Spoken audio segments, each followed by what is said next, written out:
Hello, knife community, knife enthusiasts, knife lovers. Folder here. I'm going to do a review on this knife, the Bestech Lizard. It's a liner lock, 2.5. It's in D2 steel, so it's not a high-end steel at all.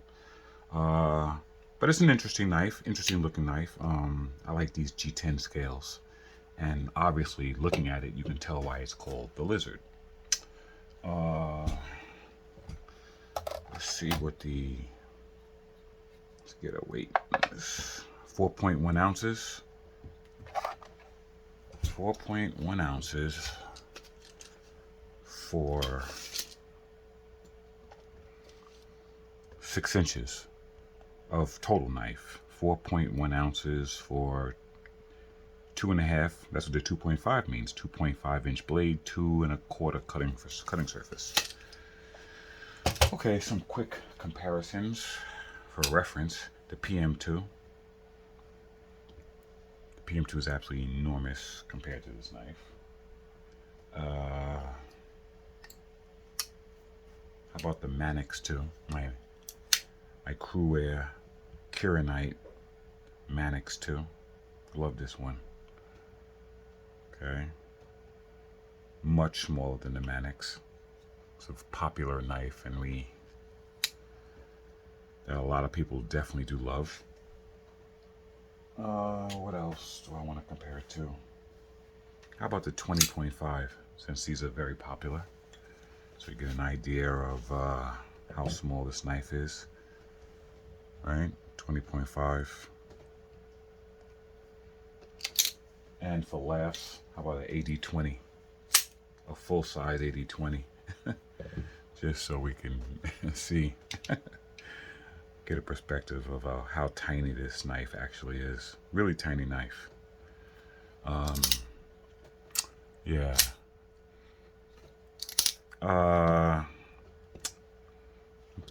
And you know what? How about something closer to size? I thought I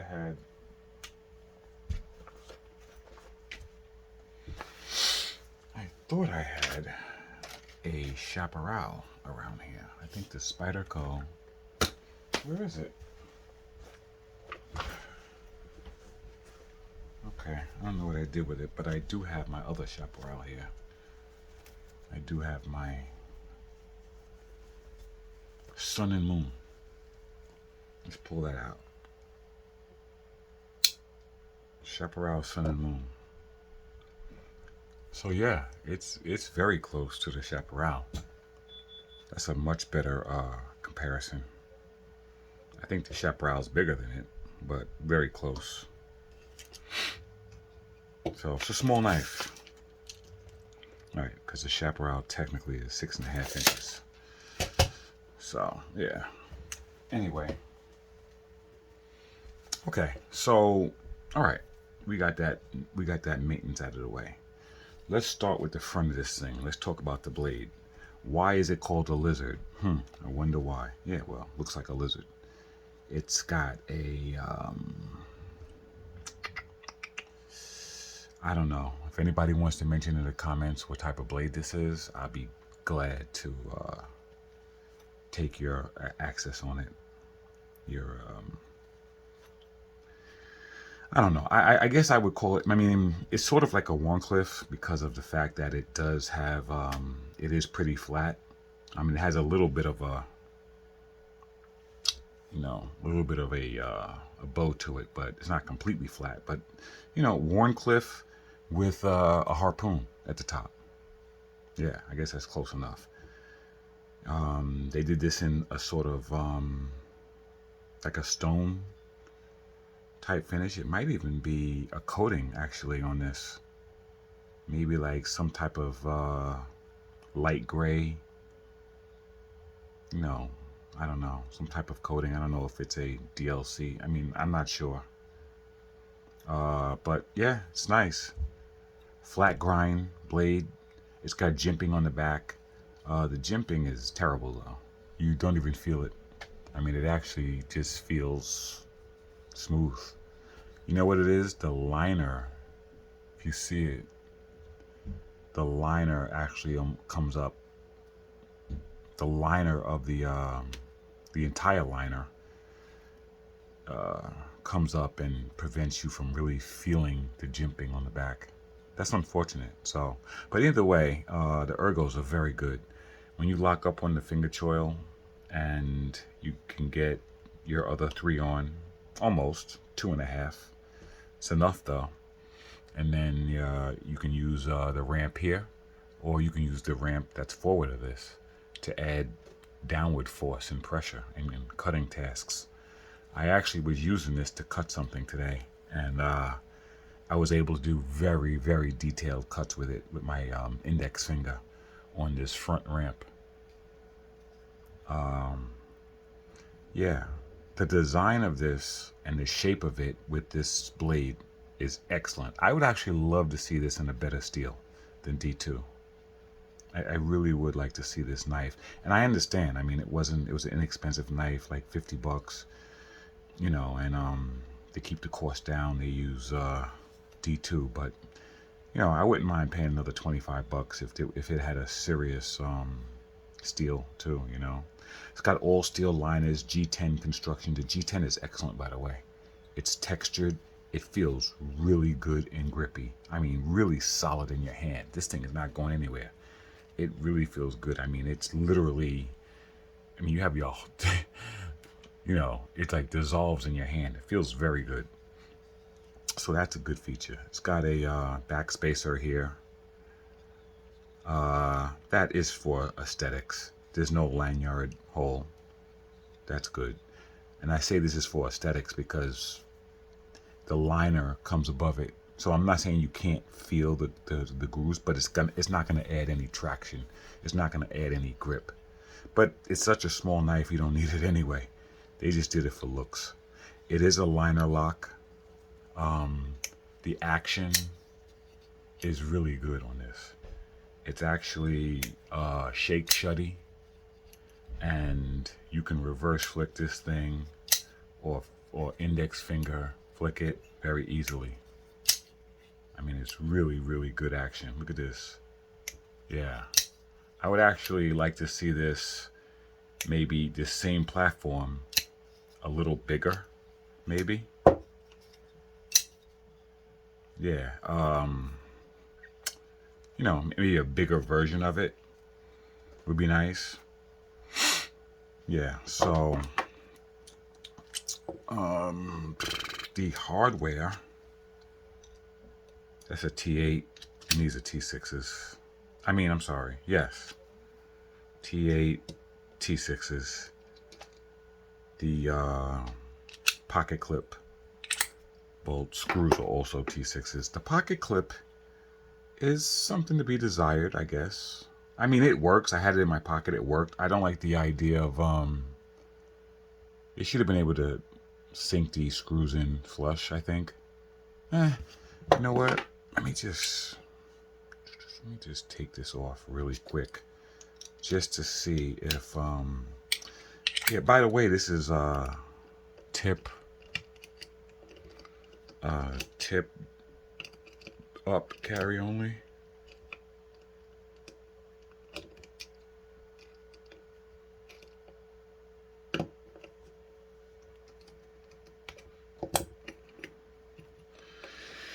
Yeah, I just want to see if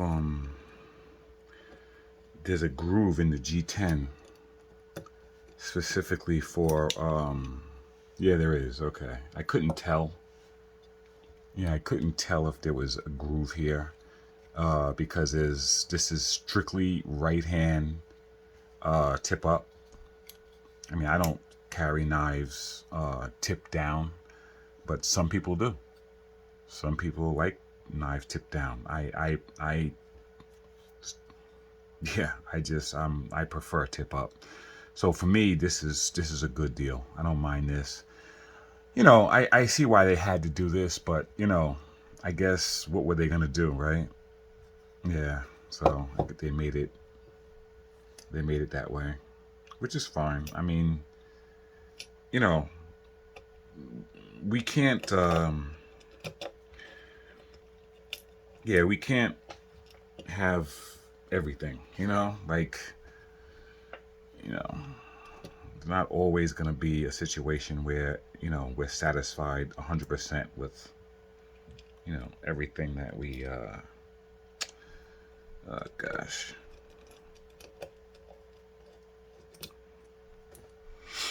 Yeah, so needless to say, these have to be put in here. And I really do not want this video to, you know what? Let me pause this video. Okay, that was crazy. Okay, so yeah, they had the groove there, and you know, so it's only single-sided. Yeah, it's fine. The action's great. The T8, the T6s. It's got a liner lock. The liner lock is like 30%, maybe 40%, and the action is great. I love to flick this thing. It has a flipper tab that has perfect jimping on it. It's right where it should be, and where there's no jimping where it shouldn't be. Yeah, it's very fun, I would say. Easily flickable. And the detent is perfect. Really good detent. The only thing I don't like is it takes very long to hit. But, you know, it's doing its job. And when you flick it and then you break the detent right there, you can, you know, you can bounce it down from there. So that's really nice. I did notice something a little disturbing. So, you know, on a negative note, I noticed a